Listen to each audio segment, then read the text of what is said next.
Hello food lovers, welcome to cooking world. ఈరోజు మన ఛానల్లో స్పెషల్ రెసిపీ ఏంటంటే గోదావరిలో స్టైల్లో కోడిగుడ్ల పులుసు. చాలా తక్కువ ఇంగ్రీడియంట్స్తో సింపుల్ అండ్ ఈజీగా ఎంతో రుచికరంగా ఎలా తయారు చేసుకోవాలో చూద్దాం. ముందుగా కోడిగుడ్లు పులుసు తయారు చేసుకోవడానికి కోడిగుడ్లు ఉడకబెట్టుకోవాలి కదా. అందుకోసం ఒక చిన్న దాకలోకి వాటర్ తీసుకుని ఒక 4 eggs అయితే ఇందులోకి వేసుకోవాలి. ఇప్పుడు ఇందులో ఒక టేబుల్ స్పూన్ సాల్ట్ వేసి 10 నిమిషాల పాటు కోడిగుడ్లని బాగా ఉడకనివ్వాలి. తర్వాత కూర కోసం ఒక చిన్న గిన్నెలోకి చింతపండు అయితే నానబెట్టుకోవాలి.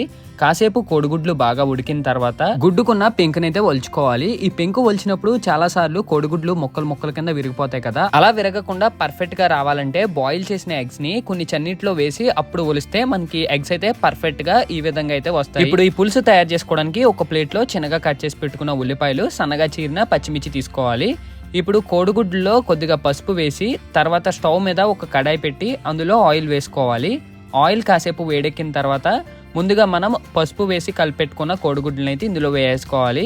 ఇప్పుడు ఇవి గోల్డెన్ కలర్ వచ్చేంత వరకు కాసేపు లో టు మీడియం ఫ్లేమ్ లో మొత్తం అన్ని పక్కల బాగా వేగేంత వరకు వేగనివ్వాలి. ఇలా ముందుగా కోడిగుడ్లను వేపి అప్పుడు పులుసు తయారు చేసుకోవడం వల్ల పచ్చివాసన లేకుండా టేస్ట్ అది బాగుంటుంది అనమాట. తర్వాత ఇందులోకి ఒక టేబుల్ స్పూన్ సాల్ట్ వేసుకోండి. సాల్ట్ కూడా వేసుకున్నాక ఈ కోడిగుడ్లకి పట్టేలాగా ఆయిల్లో లో టు మీడియం ఫ్లేమ్ లో గోల్డెన్ కలర్ వచ్చేంత వరకు కాసేపు ఈ కోడిగుడ్లను అయితే బాగా వేగనివ్వండి. గుడ్లు ఇలా గోల్డెన్ కలర్లోకి వచ్చాక ఇప్పుడు ఇందులోకి ఒక టేబుల్ స్పూన్ కారం వేసుకోండి. కారం వేసుకున్నాక ఇప్పుడు గరిటెతో ఈ కోడిగుడ్లకి బాగా కలిసేలాగా వేపుకోండి. కారం వేసుకోవడం వల్ల కూడా మంచి ఫ్లేవర్ అయితే వస్తుంది. కారం కావాలంటే స్కిప్ చేసుకోవచ్చు, కారం తక్కువ తినే వాళ్ళైతే. కాకపోతే కారం వేసుకుంటే బాగుంటుంది. ఇలా బాగా వేపుకున్నాక ఇప్పుడు కోడిగుడ్లని ఒక ప్లేట్లోకి తీసుకోండి. ఇప్పుడు అదే దాకలోకి ముందుగా మనం కట్ చేసి పెట్టుకున్న ఉల్లిపాయ ముక్కలు, అలాగే సన్నగా చీరి పెట్టుకున్న పచ్చిమిర్చి ముక్కలు వేసి ఇప్పుడు ఇందులోకి 2 టేబుల్ స్పూన్ల సాల్ట్ వేసుకోండి. సాల్ట్ ఉంటే సాల్ట్, లేకపోతే కల్లుప్పు ఉంటే కల్లుప్పు. ఇలా వేసుకున్నాక ఇప్పుడు ఈ ఇంగ్రీడియంట్స్ అన్నిటికి ఈ సాల్ట్ అవి బాగా పట్టేలాగా అటు ఇటు మొత్తం గోల్డెన్ కలర్ వచ్చేంత వరకు కాసేపు కలుపుకొని తర్వాత దీనిపైన మూత పెట్టేసి కాసేపు ఉల్లిపాయలను అయితే మగ్గనివ్వండి. ఇలా ఉల్లిపాయలు మగ్గిన తర్వాత ఇప్పుడు ఒక గరిటె తీసుకుని ఒకసారి ఉల్లిపాయలు, పచ్చిమిరపకాయలు బాగా కలుపుకున్నాక ఇప్పుడు ఇందులోకి 1.5 టేబుల్ స్పూన్ల కారం వేసుకోవాలి. కారం తక్కువ తిన్న వాళ్ళైతే 1 టేబుల్ స్పూన్ కారం వేసుకుంటే సరిపోద్ది.